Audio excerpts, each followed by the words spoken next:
ঘটনাটি ঠিক যেভাবে লেখা আছে আমি সেভাবেই পড়ার চেষ্টা করছি। ঘটনাটি ভালো লাগলে পড়ে শোনানোর অনুরোধ রইল। আসসালামু আলাইকুম ভাই, আশা করি ভালো আছেন। আমি আপনার নিয়মিত একজন শ্রোতা। আমার নাম মামুন আহমেদ, জেলা যশোর সদর, ডাক ওয়াদাবাজার সিরাজসিঙ্গা। ভাই, আমার নিজের সাথেই ঘটেছে ঘটনাটি, যেটা শুরু হয় 2010 সালে আর এখনো রীতিমতো ঘটে চলেছে আমার সাথে। বর্তমানে আমার অবস্থা খুবই আশঙ্কাজনক আর এখনো আমি বুঝতে পারছি না যে আমি কি করব। তাই যতদূর সম্ভব ছোট করে লেখার চেষ্টা করছি। তখন রমজান মাস, রমজানের প্রথম দিন। আমরা অনেকে মিলে আমাদের গ্রামের মসজিদে ইফতার করতে যাই। বলে রাখা ভালো, আমাদের মসজিদের পূর্ব উত্তর দিকে রয়েছে কবরস্থান এবং দক্ষিণ দিকে রয়েছে বড় পুকুর ও পশ্চিম দিকে রয়েছে অনেকগুলো বাড়ি। যাই হোক, যাবার পর হুজুর আমাকে ডেকে বললেন প্লেটগুলো ধুয়ে নিয়ে আসতে। যেই বলা সেই কাজ। মসজিদের টিউবওয়েলটি খারাপ থাকায় পুকুরের দিকে যাই। প্লেট ধোয়া শেষ, এমন সময় আমি খেয়াল করলাম আমার কানে কেমন যেন একটা সাউন্ড ভেসে আসছে। আমার কাছে মনে হচ্ছিল শব্দটা আকাশের দিক থেকে আসছে। আমি আকাশের দিকে তাকিয়ে দেখতে পেলাম কি যেন একটা সারি বেঁধে খুব দ্রুত চলে যাচ্ছে। এমন সময় আমি লক্ষ্য করলাম কে যেন আমার দিকে এগিয়ে আসছে আকাশ থেকে। আমার চোখের পলক পড়তে আমি দেখতে পেলাম যে আসছিলেন সে আমার সামনে। সে আমাকে বলল, আমাকে দেখে ভয় পেও না, আমি তোমার কোনো ক্ষতি করব না। তাকে দেখতে বেশ উজ্জ্বল লাগছিল। তার গায়ে ছিল চড়ি জাতীয় একটা লম্বা পোশাক, হাতে ছিল লাঠি জাতীয় কিছু, মাথার চুল পায়ের গোড়ালি পর্যন্ত। আমি তার কথা জবাবে বলি, আমি তো ভয় পেয়েছি। সে আমাকে বলল, কই, তুমি তো ভয় পাওনি, বলে আমার শরীরে 3 বার ফু দিল আর বলল, আজ সময় নেই, তোমার সাথে পরে দেখা করব, ভালো থেকো, বলেই অদৃশ্য হয়ে গেল। আমি প্লেটগুলো নিয়ে উপরে উঠে আসি। তারপর আমার বন্ধুকে বলি, তোমরা কি কিছু দেখেছো আমার সামনে দাঁড়িয়ে থাকতে? ওরা বলে, কই, না তো। আমি আর কাউকে কিছু বলি না, নিজের মনের ভুল ভেবে। ঈদের কিছুদিন পর আমি আবারও সেই মহিলাকে দেখতে পাই। তিনি স্বপ্নে আসেন, আমার সাথে কথা বলেন বিভিন্ন বিষয়ে। এভাবে চলতে থাকে কিছুদিন। তারপর একদিন তিনি আমাকে তাদের ওখানে নিয়ে যান বেড়াতে। আমাকে যেভাবে তিনি নিয়ে যান, তিনি আমাকে বলেন আমি যা পড়ব তুমিও তাই সাথে সাথে পড়বে। তিনি যা পাঠ করলেন আমি তার সাথে তাই পড়লাম আর বললেন, তুমি আমার হাতের উপর উঠে দাঁড়াও। আমি সেই মুহূর্তে দেখতে পেলাম তার হাতটি বিশাল বড় হয়ে গেল। আমি উঠে দাঁড়ালাম। তারপর তিনি আমাকে বললেন, তুমি চোখ বন্ধ করো, আমি না বলা পর্যন্ত চোখ খুলবে না। আমি বলি, ঠিক আছে। 5-6 মিনিট পর বলল, চোখ খোলো। আমি চোখ খুলে দেখতে পেলাম রাজপ্রাসাদের মতো বাড়ি, মনে হচ্ছিল সোনা দিয়ে তৈরি করা। চারিদিকে ফুলের বাগান, বড় বড় গাছপালা, অনেক অদ্ভুত কিছু। তিনি আমাকেও রাজপ্রাসাদের মতো বাড়ির মধ্যে নিয়ে যান। আমাকে একটি জায়গায় বসতে দেওয়া হয়। বসে আছি, ঠিক সে সময় একটি মেয়েকে দেখতে পাই। মেয়েটার মুখটা দেখা যাচ্ছিল না, মুখে একটা কাপড় জাতীয় কিছু ছিল।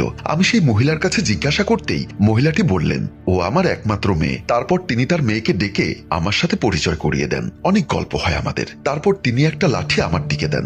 আমাকে বলেন, এটা তুমি রাখো তোমার সাথে, আমরা যে দেখা করি এ বিষয়ে তুমি কাউকে কিচ্ছু বলবে না বা শেয়ার করবে না। তারপর ওনাকে আমি বলি, আমি বাসায় যেতে চাই। তারপর আমার আর কিছুই মনে নেই। সকালে ঘুম থেকে উঠে স্বপ্নের কথা ভাবি আর নিজে মজাও পাই। স্বপ্ন তো স্বপ্নই, কিন্তু হাত মুখ ধুতে গিয়ে দেখতে পাই আমার ডান হাতে যে লাঠিটা দিয়েছিল সেই লাঠির দাগ আমার হাতের মধ্যে আছে। পানি ও সাবান দিয়ে ধোয়ার চেষ্টা করছি, কিন্তু কিছু হচ্ছে না। তারপর ওই দাগটি আমার হাতে থাকে অনেকদিন।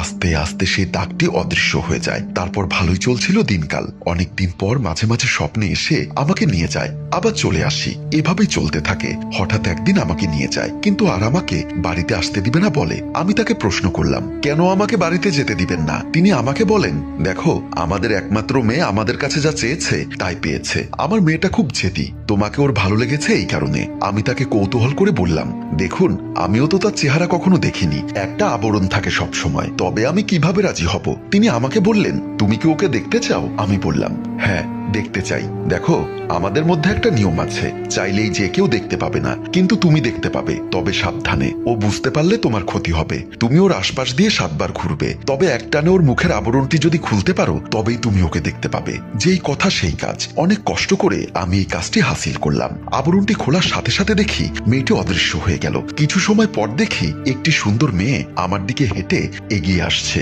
তাকে দেখে আমি চিনতে পারি সে আর কেউ নয়, কিছুক্ষণ আগে আমি যার মুখ থেকে আবরণটি খুলছিলাম সেই। তাকে দেখে এত সুন্দর লাগছিল যে ভাষায় প্রকাশ করতে পারবো না আমি। যাই হোক, সেখানে অনেক কথা হয় আমাদের। এক সময় রাজিও হয় আমাকে বাসায় নিয়ে যাবার জন্য। অবশেষে সে আমাকে এসে রেখে যায়। ঘুম ভাঙতে আমি দেখি আমি আমার বাসার খড়গাদার মধ্যে শুয়ে আছি। এরপর আমি তাড়াতাড়ি নিচে নেমে আসি। আমি আমার বাসার দরজার সামনে এসে দেখি আমার বাসার দরজা লক করা। আমি বাহির থেকে আমার দরজার লকটা খুলতে পারতাম, তাই তাড়াতাড়ি লকটা খুলে ভেতরে ঢুকে দেখি ভেতরে কেউ নেই। আমি খুব চিন্তায় পড়ে গেলাম, আমার সাথে এসব হচ্ছেটা কি? আমি তো রাতে আমার রুমেই ঘুমিয়েছিলাম, কিন্তু খড়ের গাদায় কিভাবে এলাম? এসব চিন্তা করতে করতে ঘুমিয়ে পড়লাম। এরপর কিছু দেখি না, অনেক দিন হয়ে গেছে। 2-3 মাস পার হবার পর আমাকে প্রায় দিনই ওদের ওখানে নিয়ে যায়। তারপর একদিন আমাকে নিয়ে যায়, আর সেদিন আমার সাথে যা ঘটলো সেটার জন্য আমি মোটেও প্রস্তুত ছিলাম না। যাওয়ার পর দেখি একটু অন্যরকম মুডে আছে সবাই, অনেক লোকজন বাড়িতে। আমাকে ডেকে ওর রুমে নিয়ে যাওয়া হয়। তারপর ওর মা আমাকে ডাক দিয়ে নিয়ে যায় আলাদা একটা রুমে। রুমের ভেতরে ছিল আমি, সেই মেয়েটি আর তার মা। কথা হয় যে আজ আমার আর ওনার মেয়ের নাকি বিয়ে। এ কথা বলে তিনি বলেন, তোমরা কথা বলো, আমি বাহির থেকে আসছি। এ কথা বলে তিনি বেরিয়ে যান। রুমের ভেতরে আমি আর সেই মেয়ে ছাড়া আর কেউ নেই। অনেক কথা হলো দুজনের মধ্যে। একটা পর্যায়ে বিয়েতে রাজি না হবার আর কোনো উপায় থাকলো না আমার। তারপর আমাদের বিয়ে হলো। সেদিন সে আমার বাসায় আসতে দেওয়া হবে না বলে বায়না ধরল। তাকে অনেকভাবে বোঝানোর পর সে রাজি হয়। অনেকে এসে আমার বাসায় রেখে যায় আমাকে। সকালে আমার ঘুম ভাঙে একটু দেরিতে। ঘুম থেকে উঠে দেখি আমার সমস্ত হাত ভরা অনেক দাগ। হাতে মেহেদি দিলে যেমন হয়। এই কাহিনী দেখার পর খুব চিন্তিত হয়ে পড়লাম আমি। কেউ যেন কিছু বুঝতে না পারে সেজন্য আমি হাতাওয়ালা শার্ট পরে ঘুরতাম। কিছুদিন যাবার পর আমার বাজার থেকে আমি একা একা বাসায় ফিরছিলাম। রাস্তা ফাঁকা, চারিদিকে মাঠ। সামনে এসে হাজির হলো আমার সেই স্বপ্নে দেখা মেয়েটি, যার সাথে আমার কিছুদিন আগে বিয়ে হয়েছিল। আমি তখন থমকে দাঁড়িয়েছিলাম। আমার মুখে কোনো ভাষা ছিল না, শুধু শরীরটা ঘামছিল। এমন সময় ও আমাকে বলল, আমাকে চিনতে পারছো না? এরপর অনেক কথা হলো। এক পর্যায়ে ও আমাকে বলল, আজ আমি আমাদের ওখানে তোমাকে নিয়ে যাব এবং আসতে দিবে না বলে বায়না করে। এমন সময় আমি ভাবতে পারছিলাম না আমি কি করব। ওকে আমি অনেক কথা বলে ফেরত পাঠিয়ে দিলাম। ও চলে গেল। মাঝে মধ্যে ও আমার সাথে এসে দেখা করত এবং কথা বলতো। এভাবেই কাটতে লাগলো জীবন। এভাবে কেটে গেল 4 মাস। ও আর আসে না, দেখা হয় না। মনে মনে ভাবলাম, যাক বাঁচা গেছে। 2014 সাল। আমি তখন কলেজে নতুন।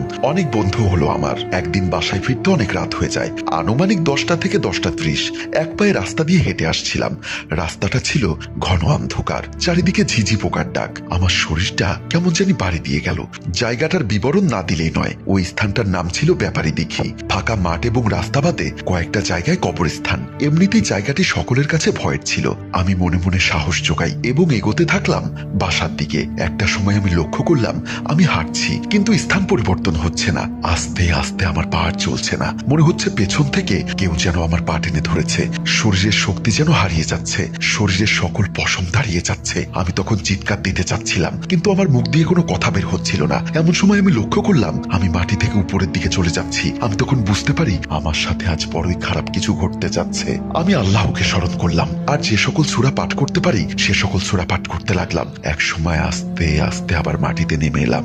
এক পা বাড়িয়ে দৌড় মারতে দেখতে পেলাম সাদা টাইপের কিছু একটা এসে হাজির হলো আমার সামনে। আমি খেয়াল করে দেখলাম সে আর কেউ নয়, ওই মেয়েটি। ওকে দেখার পর আমি আবার সাহস ফিরে পাই। সে আমাকে বলে, কি ভয় পেয়েছো? এভাবে অনেক কথা হয়। এক সময় সে আমাকে বলে, দেখো আমি চাইলে তোমাকে জোর করে নিয়ে যেতে পারি, কিন্তু না, আমি এখন সেটা করব না। তোমাকে আমি 1 বছর সময় দিলাম। তুমি যদি মন থেকে যেতে চাও তবেই আমি তোমাকে এসে নিয়ে যাব। আর যদি যেতে না চাও তবে শুনে রাখো, তোমার বয়স 24 হলে আমি তখন এসে তোমাকে নিয়ে যাব। কেউ আমাকে আটকাতে পারবে না। আমি যদি তোমাকে না পাই তাহলে আমি তোমাকে কারো হতে দিব না। এভাবে আরো অনেক কথা বলে সে তখন সেখান থেকে চলে যায়। এই বিষয়টা আমার ভালো লাগে না, তাই আমি একজন হুজুরের কাছে যাই। তিনি আমার সমস্ত কিছু শোনার পর আমার শরীর বন্ধ করে দেন। তিনি আমাকে তেল এবং পানি দেন। তারপর তিনি বলেছিলেন আর কোনো সমস্যা হবে না। এরপর ভালো কাটছিল দিনকাল। 3 বছর কোনো সমস্যা ছাড়াই। বর্তমানে আমার বয়স 22 বছর। জুলাই মাসের প্রথম দিকে আবার সমস্যা শুরু হয়। সরাসরি দেখা দিচ্ছে, কথা বলছে, কিন্তু আমাকে ধরতে পারছে না শরীর বন্ধ থাকায়। এখন রাতে আমি ঘুমোতে পারছি না। চোখের সামনেও ছবি ভাসছে। চেহারা দিন দিন খারাপ হয়ে যাচ্ছে। শরীরের ওজন কমে যাচ্ছে। কিছুতেই মন বসছে না। আমি এখন কি করব বুঝতে পারছি না। আপনাদের কাছে কোনো সমাধান থাকলে আমাকে বলবেন প্লিজ। ঘটনাটি পড়ে শোনানোর অনুরোধ রইল। ঘটনাটি সিলেক্ট হলে আমাকে জানাবেন প্লিজ। আপনাদের জন্য শুভকামনা। তারপর তিনি তার ফোন নাম্বার শেয়ার করেছেন। আপনাকে অসংখ্য ধন্যবাদ এত সুন্দর একটা ঘটনা পাঠানোর জন্য। আশা করি পরবর্তীতে আপনি আমাদেরকে আরো ঘটনা পাঠাবেন। সুপ্রিয় দর্শক ও শ্রোতা, কেমন লাগলো আমাদের আজকের ঘটনাটি অবশ্যই কমেন্ট বক্সে লিখে জানাবেন। আর অবশ্যই আমাদের আরজে সাদ ভূত স্টোরি ইউটিউব চ্যানেলটি সাবস্ক্রাইব করে দিবেন। সে পর্যন্ত সবাই ভালো থাকুন, সুস্থ থাকুন। আজকের মতো এখানেই বিদায় নিচ্ছি। আল্লাহ হাফেজ।